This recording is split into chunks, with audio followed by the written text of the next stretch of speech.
Vi har otroligt mycket mat att välja på idag och de flesta av oss vill ju göra bra val.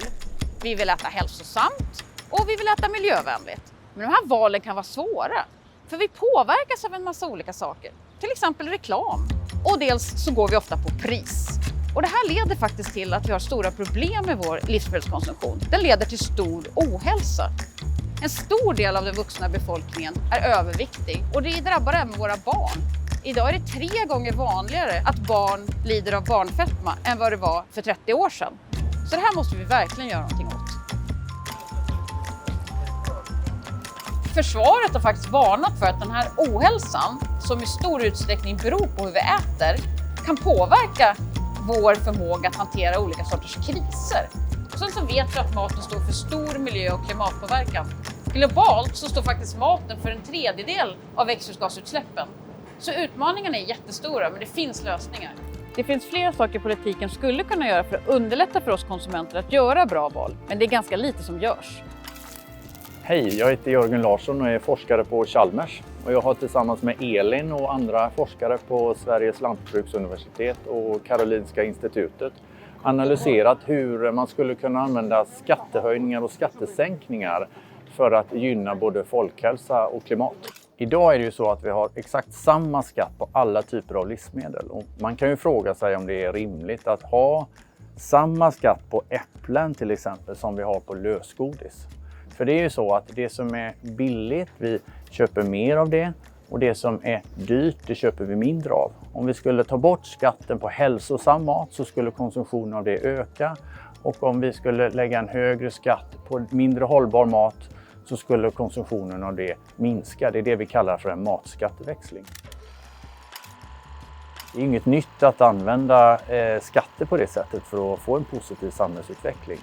Vi har ju till exempel höga skatter på alkohol och tobak för att gynna folkhälsan och vi har tagit bort skatten på biobränslen för att gynna klimatet. Och en variant av en sån här matskatteväxling, det skulle kunna vara att vi tog bort momsen helt på frukt, grönsaker och fullkornsbröd och att vi samtidigt inför en extra hög skatt på sockersötad läsk, på charkprodukter och på rött kött.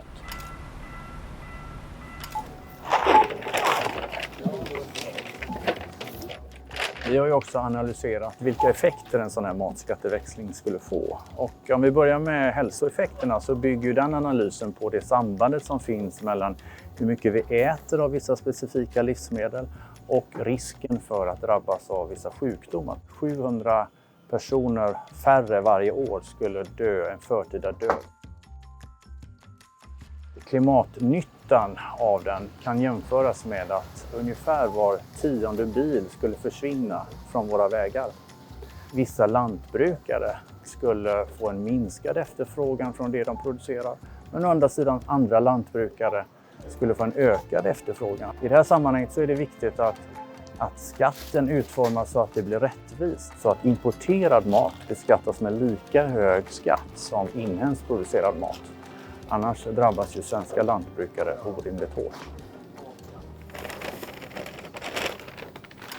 Det finns ju alltså många olika fördelar för folkhälsan och för klimatet med en matskatteväxling. Men man kan ju oroa sig för att matkostnaderna blir dyrare och det vill vi ju inte i dessa tider. Men då är idén att vi har olika skatt på olika sorters mat.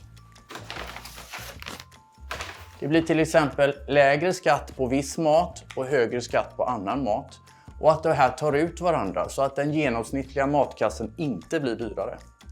Och poängen med det här det är att hälsosam mat blir billigare och mer tillgänglig för alla grupper.